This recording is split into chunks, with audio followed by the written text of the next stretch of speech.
the poverty industrial complex. It's a real thing. It's a huge problem in places like Los Angeles. Is that similar to like the NGO problem? Yes, very much so.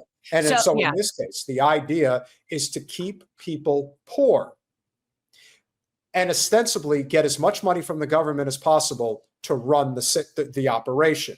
And so Johnny is going to provide us with that information. In the 1980s, we had this, well, no, you don't remember the 1980s. Well, during the 1980s, there was really this mythologization, if that's a word, of the CEO. At the same time, the government spending was ballooning. Economic times were not that great. So Americans were not feeling particularly generous about funding social services programs. And so the CEOs are really kind of held up on a pedestal as the ones who are going to make government just as efficient as they made their own companies.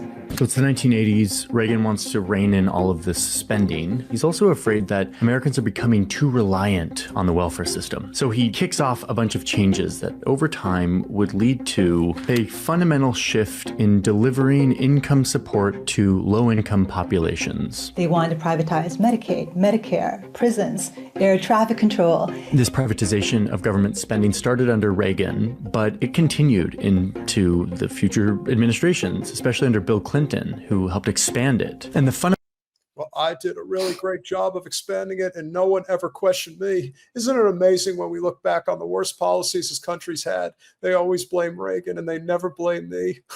I got it really good. They call me Slick Willie for a reason. The fundamental shift looks like this. The government used to give money to citizens in need directly. But after these reforms, the money would start to be distributed to the states.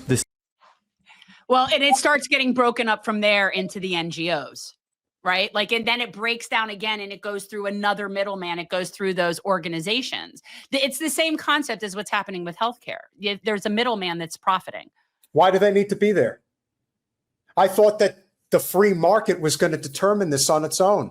So if the federal government is all that is needed and we don't need for-profit middlemen, why the hell are you not fighting against this? Hypocrisy. States would then hire for-profit companies to do the complicated work of distributing this money to eligible. So now we have two layers of for-profit middlemen getting in with the for-profit poverty industrial complex. People in need. They would be responsible for making sure that no one's abusing the system, determining who's eligible and who's not. And so this is how our welfare system works today. One of the ways that the government subsidizes the lives of lower income people is through a tax credit. So when you file your taxes, you show that you've been working, you've made money, but you didn't make that much money, and therefore you qualify for an earned income tax credit. If you have kids, it goes up and it kind of maxes out at around $7,000. And what also ends up happening when you have these for-profit middlemen is that you're creating more and more bureaucracy-laden jobs that don't need to exist. You need somebody getting paid $75,000, $85,000 a year to look on line items to determine if somebody is slightly above or below a line in terms of the amount of benefits they should receive. This is where the libertarians are actually correct when it comes to government spending. This is so ludicrous and insane. And of course, it is married with corporate special interests. Hence why I've always said corporate special interests have captured our government. And this is a prime example of just that. This is a very simple thing. In a lot of countries, you check a box and you get this refund or this subsidy to your life. But in the United States, it looks like this. This is a 45-page instruction manual about all the specifics on the earned income credit, something that should be so simple and that is a key way of helping lower income people live their lives. The tax code here in the United States is deathly complicated, intentionally designed to be so, to make certain companies rich. But what that really has done is create a market for high-interest fast cash products like refund anticipation loans or refund anticipation checks, which are basically just payday loans that are secured by payday lenders make a fortune. And so that makes sense. One of the worst aspects of living under the tyranny that was Debbie Wasserman Schultz's rule is the fact that she has been in bed with all of these people politically and economically for many, many years, but especially payday lenders. And why is that? Because payday lenders take habitual advantage of the working poor. 300%. Up to, it's like 300%. Debbie knows. She knows the score. Oh, yeah. This predatory industry has grown to take advantage of the complexity of an incredibly important benefit that a lot of poor people count on every year. A few years ago, Maximus took over Tennessee's health insurance program, state-run health insurance program. It's called Medicaid. And what you saw is that many children and elderly people very quickly were booted out of the program. They were found ineligible. There was a 23% increase in the number of uninsured children in the state. That's more than any other state at the time, 2018. It took me a while to get my head around this. Like, why would a for-profit company want to kick children and old people off of the state health insurance program? Children and low-income people and elderly people are not Maximus's customer. They do not have an incentive to serve those people, partly because those people can't go anywhere else. Those people think that they're interacting with the government. They don't know who Maximus is. And mostly because their main job is to get more government contracts and then to cut costs so that they can capture as much of that government contract as profit. So in this case, what that means is cutting staff, making it as cheap as possible to process these applications. This answers my question about why a company like Maximus would want to get people off the rolls, to deem them ineligible for these benefits, because it's cheaper for them. They are motivated to find people who do not qualify and to pare down their list so they have fewer people to work on. All right. I just had a thought. Tell me if you think I'm wrong. Is that Sam? Sam, is that you? Do you think that could be Sam? It could be Sam. It's I think it could be Sam. I think that's Sam. I think at the end of the day, I tell you, if this is our new troll, I'm loving it.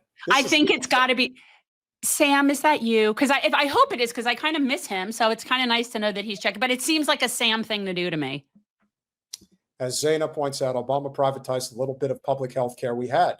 We used to have clinics that would cover hundreds of things. He gutted those. Yes. But who cares? It's Obama. You can't criticize Obama. He's perfect.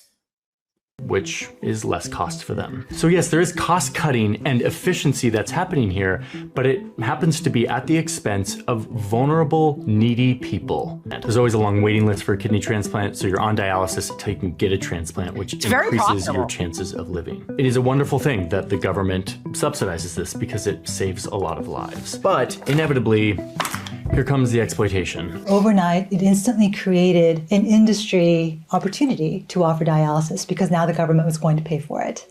One of these. So it is unfortunately in the interest of dialysis companies that run dialysis centers to keep those machines occupied as many hours of the day as they can, to cycle through as many patients as they can, because an empty dialysis machine is $380 that they're not making. What you see in these for-profit dialysis centers is less staff to help with the treatment, and you see higher death rates. And this is where it becomes so clear where the failure is. You see 17% fewer referrals for kidney transplant, meaning this is a prime example of why we need a single-payer healthcare system. Yet another example of when we talk about, at a minimum, 70,000 people dying every year from lack of healthcare. This is an example. People die from kidney failure every year. Don't know the exact number, but I can assure you that there are plenty that die because of lack of dialysis treatment. And this is a great example of that, because the goal is to cut the fat wherever you can to justify your bureaucratic position. That's it. That is it.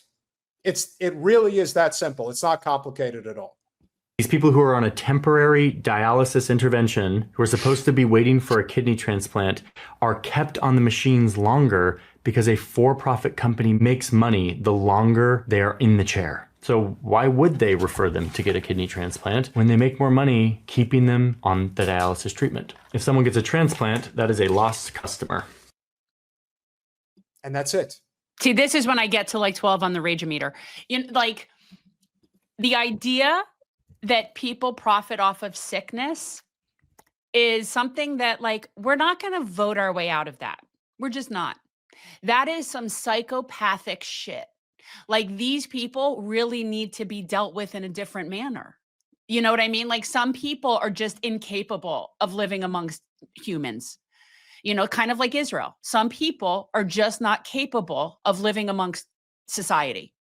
And these kind of companies that profit off of keeping people sick, families like the Sackler family, like those are people that need to be like, you know, not part of civilization. They just can't get along with other people.